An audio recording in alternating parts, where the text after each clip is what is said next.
YouTube, oh my gosh, it has been so long since I have had the time to come and sit down and actually record a YouTube video. If you're new here, my name is Montana Riley. I teach 4th grade in Northern Virginia, and I am so excited you're here. I just wanted to sit down and chat with you guys today a little bit about how I've been teaching virtually from home. I'm going to show you my setup, things that I've gotten off Amazon that have made my life 10 times easier. And I'm hoping that I can just show you some of my routines and systems that I've kind of set up for myself to help myself be a little bit more successful and a little bit more efficient. So let's go ahead and get started.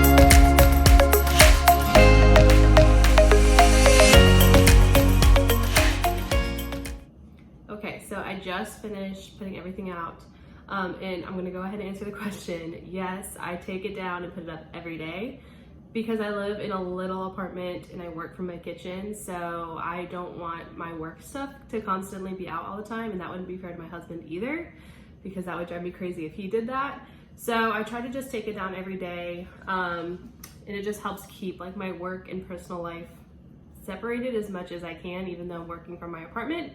But now I'm gonna turn the camera around and just show you the whole setup. All right, so here is my setup. You can see I am working from my kitchen. I work from my kitchen island, which is kind of more like a table, so that works out nicely. And I sit on this really not so comfortable bar stool every day.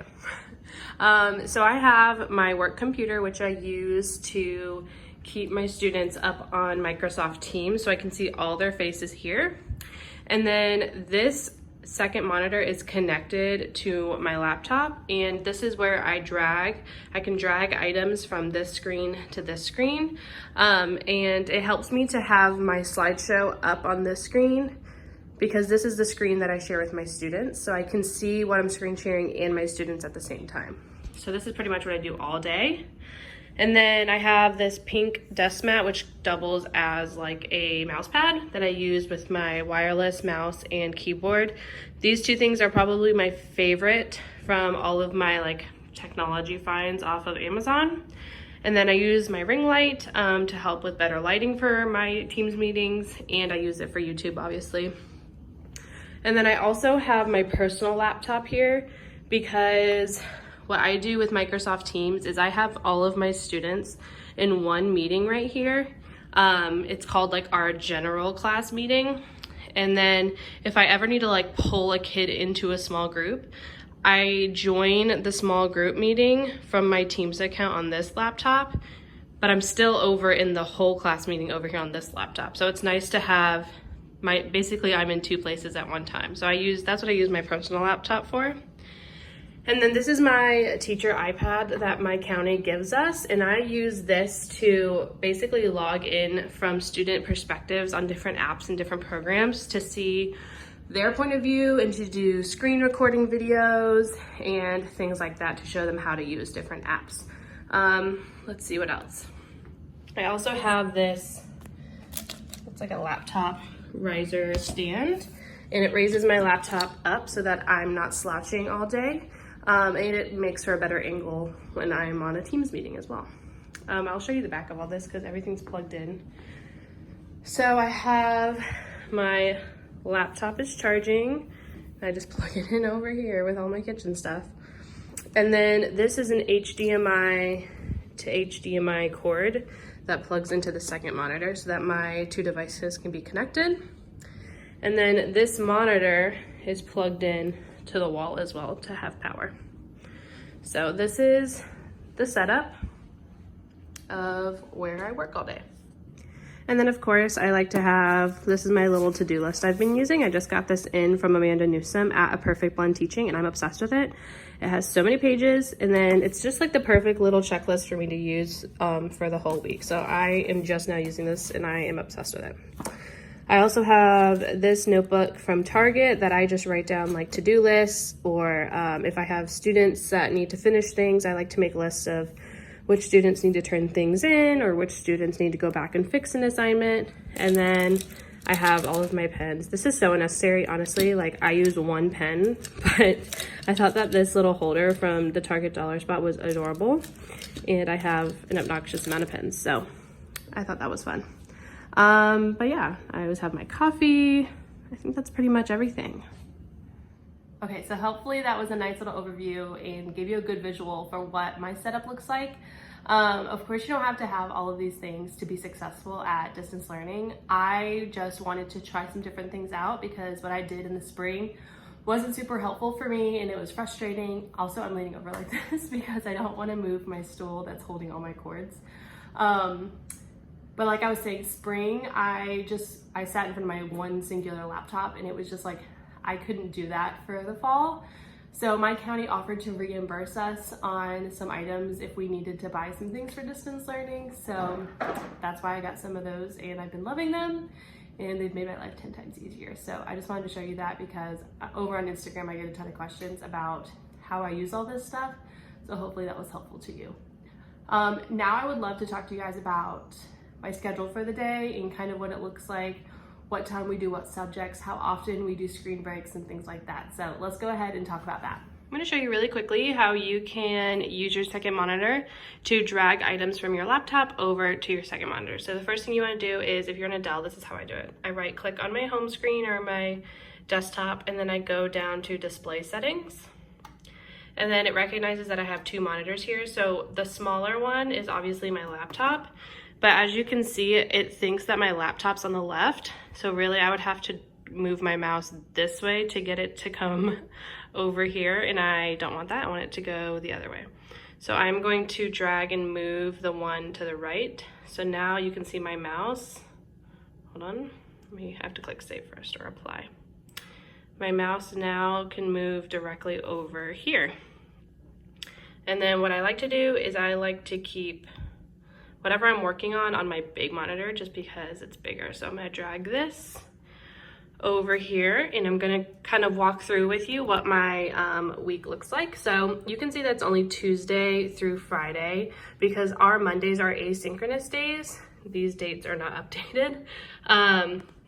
But you can see my times are here on the left. We start with morning meeting and then we do content time. So that's either going to be our Virginia Studies time or our science time. Then we have our specials. We then take a screen break for 10 minutes. We do our math, which is normally our like number talk and our mini lesson. And then we take another screen break. And then the kids go off to do small group math or independent math. And then we have our lunch break. Then we come back and we do writing. We normally do some Lexia time in there, which is a reading program that the kids have been using. And then we do another 10-minute screen break. And then in the afternoon, we have our reading mini lesson. We'll do a read aloud. And then we do independent reading.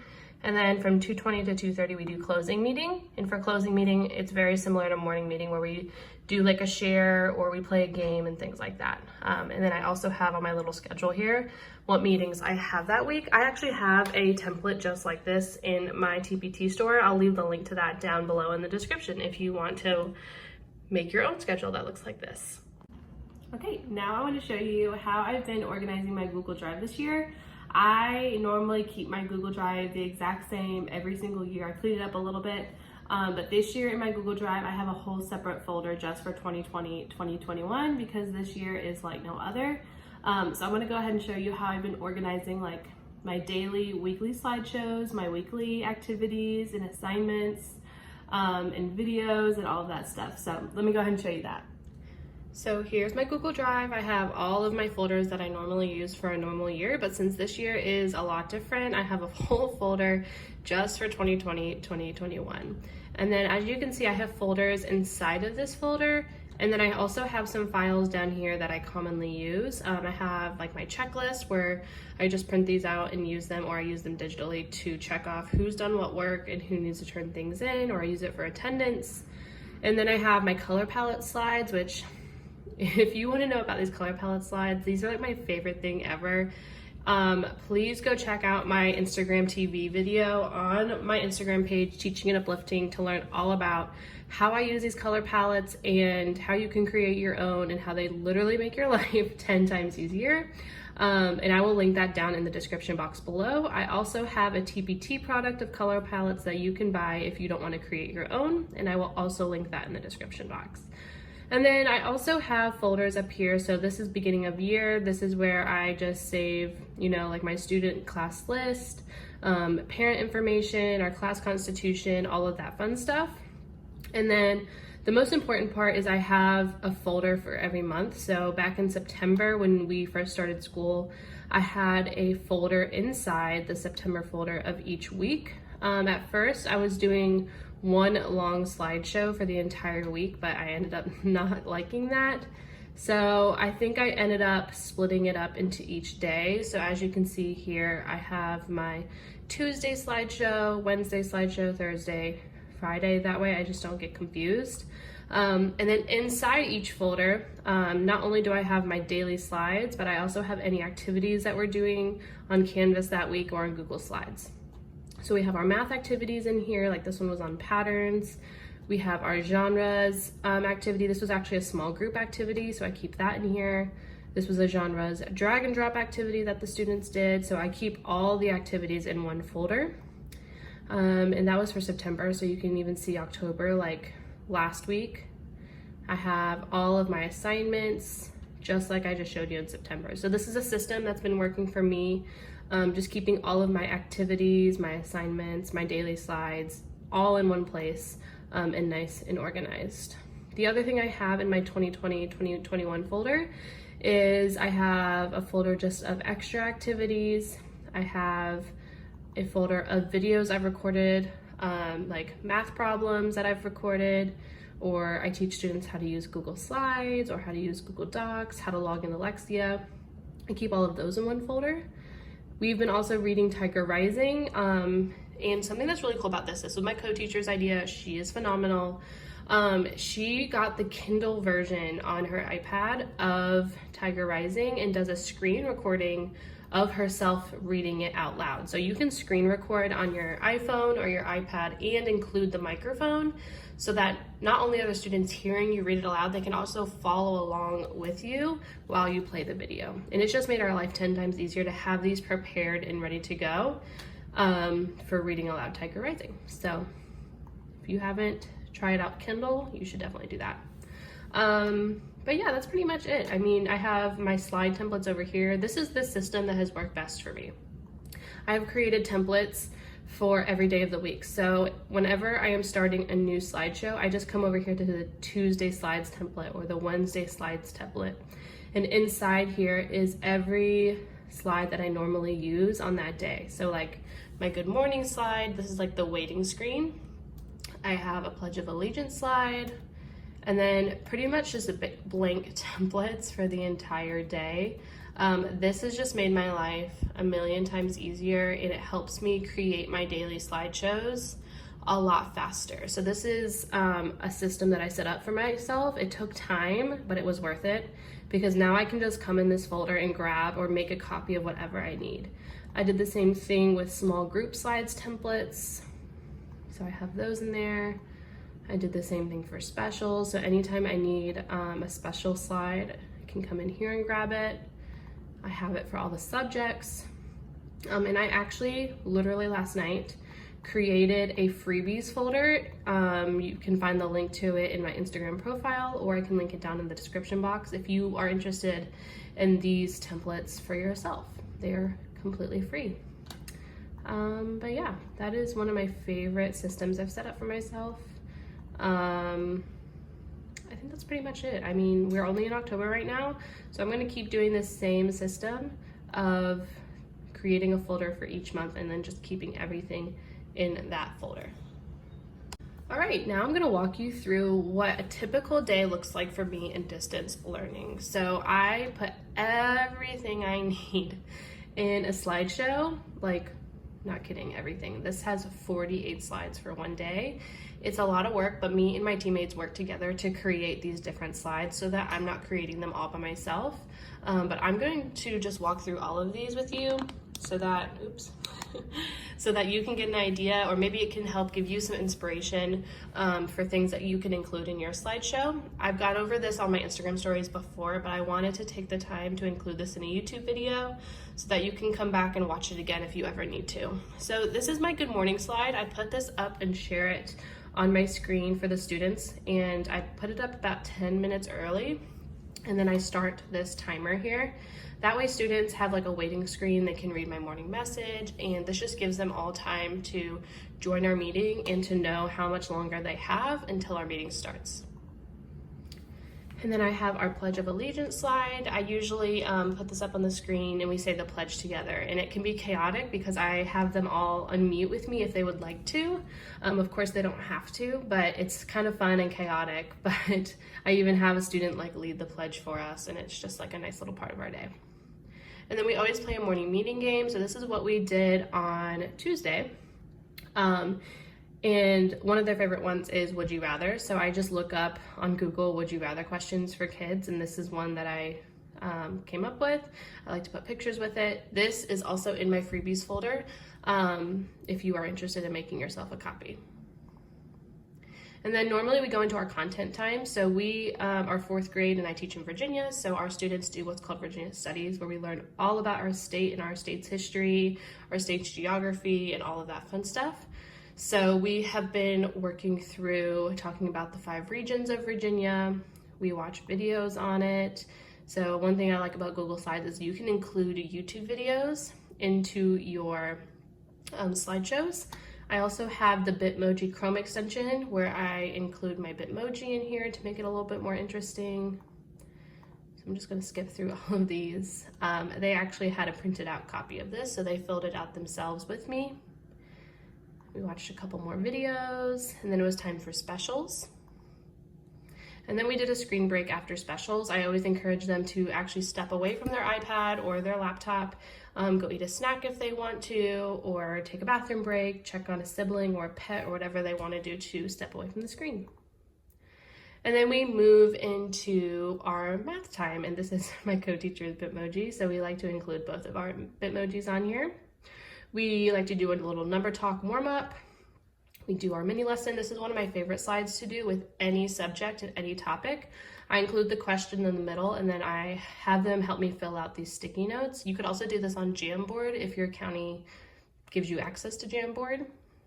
Then we like to watch a little introduction or mini lesson video. We do some practice slides together. And then I give them a screen break before sending them off to do independent work. When they come back, I always leave this on the screen. It's usually a screenshot of their assignment, and then I give them step-by-step directions on what they should do. I tell them how to get to the assignment. I tell them to come meet me in small group number 2 if they need help with it. And like I told you earlier, I join that small group on my personal laptop. And then I tell them what to do when they're done and what time to come back to Teams. And then we break for lunch for about an hour. And then I always put up 10 minutes early, like another waiting screen so they know when class is about to start. And then we move into either reading or writing. This week, we actually switched reading and writing because we needed a little bit more time for writing. So we did reading first. And then we talked about homophones this week. We like to watch little YouTube videos about it. And then we do some practice together. And then just like for math, I tell them where to find the assignment, how to complete it, meet me in small group 2 if you need help, and tell them what time to come back. And then every day from 1 to 1:15, we do a reading program called Lexia, which is on their iPad. It's an app. It's a program my county invested in, and our students really enjoy it. And then we do another screen break because we want to make sure students are not just sitting on a screen all day. And then, like I told you earlier, we listen to a chapter of Tiger Rising or whatever our read aloud is for that month. We discuss it a little bit. And then this week we introduced a new app. So whenever I'm introducing a new app, I always make sure that they have downloaded it and then they log into it. And then I actually did a screen recording video on how to use all the tools on Google Slides. So I showed them this video, and then I had them go off and practice on their own. And then that took about the entire afternoon for them to work on writing. So this was just my little closing meeting screen, 10 minutes early for them to know when our closing meeting is about to start. And that's pretty much it. I mean, we normally play a game during closing meeting. Let me see if I have one. Yeah, we did another would you rather question, and they loved this one. But yeah, that is what our typical day looks like. I hope that that was helpful for you to see, you know, like what my slides are and what our schedule is. And hopefully that could give you some inspiration on how you want your day to look like. Another thing that my county uses for distance learning is a program called Canvas. And I know a lot of other schools and counties use this as well. I am not super Canvas savvy. There are a lot of things I don't know about it, and there are a lot of things that I need to learn about it. But I will show you kind of what my homepage looks like and just explain to you how we've been using it. It's really simple, and I haven't done any like pretty customizations to my homepage as much as I want to, but our county or our school is really trying to keep everything super simple and easy for both students and parents to understand. So I'm going to turn the camera around and show you what my Canvas page looks like.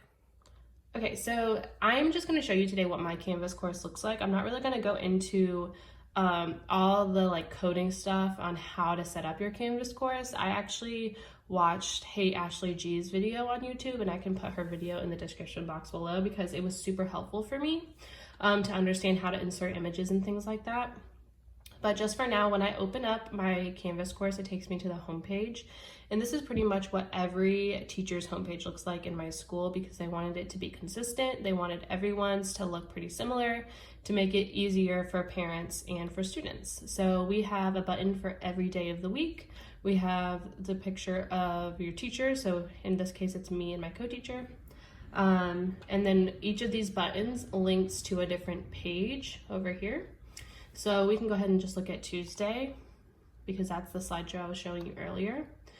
This is it. Like, it is so simple, but honestly, it's been working really well for my students. So I just put the time on the left, and then I put what we're doing at that time. And then that's where I link the assignment that they need to complete that day. So things that are highlighted in yellow tells my students, this is an assignment you need to complete. So I have the schedule here, and then let's say it's math time, I'll tell my students, okay, go to Canvas, click the Tuesday button, and go click the estimating sums and differences practice. So what they do is they click this. It looks different on a computer versus an iPad. So for my students, it does not look like this. They have to click a button that says launch external tool. And then that's when it makes them a copy automatically of this Google assignment. And then I tell them, go to your Google Slides app and open the assignment to edit it there. And it's pretty cool because it makes the students a copy for them. And then all they have to do when they're done editing here is they can go back to Canvas and it will update automatically and they can submit it, which is really fun. So, and then over here is a button that says Speedgrader. I don't want to show you this just because it would show my students' names in their schoolwork, but basically if you click this, this is where you can see their submissions, you can type comments, you can put a grade on it, whatever you want to do. I don't always use a Google assignment for my assignments, but it's honestly been the easiest, and it gives the students more freedom. So that's how I've been doing it, and my students really like Google Slides. And then I can go back, let's see. And then it takes them back to the schedule. Then let's say, oh, it's reading time. Now we need to work on our homophones practice. Again, this was another Google Slides assignment where I just, off of TPT, I used some task cards and inserted them onto a Google Slide to give my students some independent work or practice with homophones. So that's pretty much what our day looks like. Our asynchronous days, hold on, let me go back to our homepage.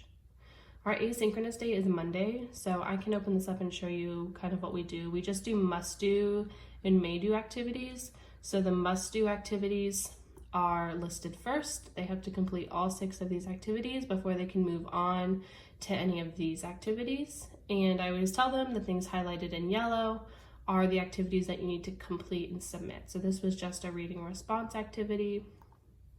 Canvas makes it really easy for you to assign things through Google. but also assign it through Canvas so that you can grade it all in one place. That's what our Monday looks like. I mean, that's pretty much it. I will show you my assignments tab. I like to split my assignments up by subject, but I will tell you, like, if I open this math category, there's so many, and this honestly drives me crazy. So I am working on figuring out a way to organize this better. Maybe I need to use the modules tab. Here it is. I have not explored with modules yet. Like I told you, I am not super Canvas savvy, but I'm just doing what works for me and just the most simple of things. So yeah, that's pretty much my Canvas spiel. And hopefully that was helpful to you. Thank you so much for watching this video. I hope it could be helpful or inspirational to you in some way. Don't forget to check out the resources down below in the description box. Feel free to follow me over on Instagram at Teaching and Uplifting to find more tips and tricks that I'm using for distance learning. And don't forget to like and comment on this video and subscribe to my channel. We will see you next time.